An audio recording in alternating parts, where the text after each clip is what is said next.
जय श्री श्याम एवरीवन। आज हम एक हरियाणवी सॉन्ग की हेल्प से सिंपल फ्यूचर टेंस जो है उसको सीखेंगे।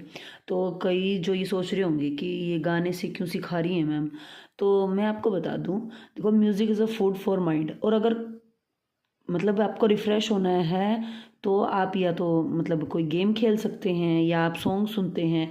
और अगर मैं ये नहीं कह रही कि आप बैठकर सॉन्ग सुनिए देन इसको पढ़िए, नहीं। देखिए, सॉन्ग अगर आप नहीं भी सुनना चाहें ना तो भी आपसे सुने जाएंगे।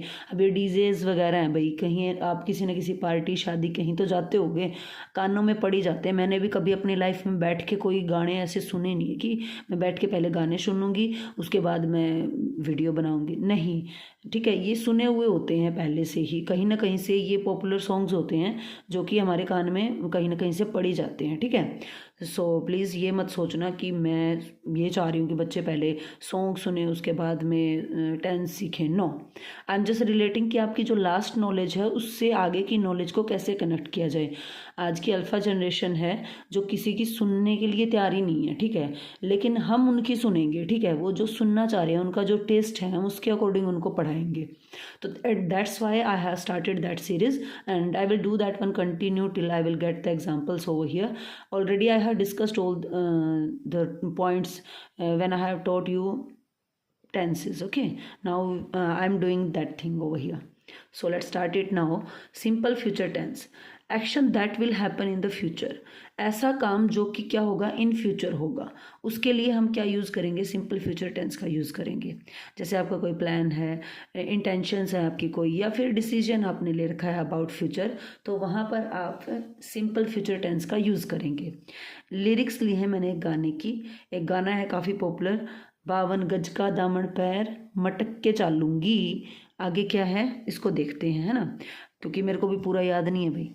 52 गज का दामन पैर मटक के चालूंगी, गी है ना, ग गी गी, पीछे ये आएंगे ना गा गे गी, तो वहाँ पर हमारा सिंपल फ्यूचर टेंस यूज़ होता है।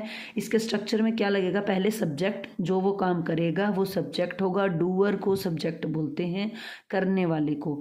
ये कौन कौन बनते हैं, ये बन सकते हैं हमारे पास में आई, उसके बाद में वी, उसके बाद में यू, उसके बाद में ही हो सकता है, शी हो सकता है, दे हो सकता है। ठीक है, तो इस टाइप से ये हमारे पास में सब्जेक्ट्स बनते हैं। किसी का नेम भी हो सकता है।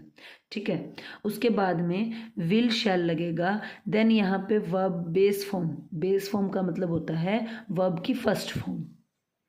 लिरिक्स ली हैं, मेहंदी हाथा में लगवाऊं। ठीक है, मेहंदी हाथा में लगवाऊं गी, इन फ्यूचर वो लगवाएगी, है ना। आई विल अप्लाई मेहंदी, तो विल, आई सब्जेक्ट हुआ, विल हेल्पिंग वर्ब यूज हुई इसके अंदर, देन अप्लाई वर्ब हुई, देन मेहंदी। शैल विल अपने साथ वर्ब की फर्स्ट फॉर्म लेंगे। ठीक है, उसके बाद में है पायल कंगन भी मंगवाऊं। ठीक है, पायल कंगन भी मंगवाऊं, यानी वो उसने सोच रखी है ये काम कर। आगे क्या बोल रही है, पायल कंगन भी मंगवाऊं, है ना। तो पायल पैर में पहनते हैं भाई और कंगन हाथ में डालते हैं, तो I will get anklets and bangles. ठीक है, आगे चलते हैं। 52 गज का दामन पैर मटक के चालूंगी। ठीक है, तो ये उसकी फ्यूचर की प्लानिंग, यहाँ पे तो गी आपको वर्ड मिल गया, यहाँ मिला नहीं है। आई विल वियर अ 52 गज skirt and walk proudly. Then क्या है, सोने की गुट्ठी गले में हार डालूंगी, तो इन फ्यूचर उसकी प्लानिंग है। I will put a gold ring and gold necklace around my neck. तो यहाँ पे हमने देखा इस पूरे के पूरे लिरिक्स में फ्यूचर टेंस की बात की गई है, और फ्यूचर भी कौन सा, सिंपल फ्यूचर टेंस की। आगे बढ़ते हैं, आगे उसकी प्लानिंग क्या है, इसी स्टेंजा में आगे लिरिक्स हैं। टिक्का लाल रंग का ल्याना। ठीक है, आई विल ब्रिंग, लाने को क्या बोलते हैं, bring. I will bring red colour tikka, मांग टिक्का जिसको बोल सकते। होठा पे लाली आख्या काजल घालूंगी। ठीक है, तो वो अपने आप को भी तैयार कर रही है, तो I will apply lipstick and kajal. ठीक है, अब इसमें देखो क्या क्या यूज़ हुआ है, गा गी गे ऊंगी दूंगी चलूँगी, ऐसा करूँगी। तो इस सेंस में सिंपल फ्यूचर टेंस का यूज़ होता है।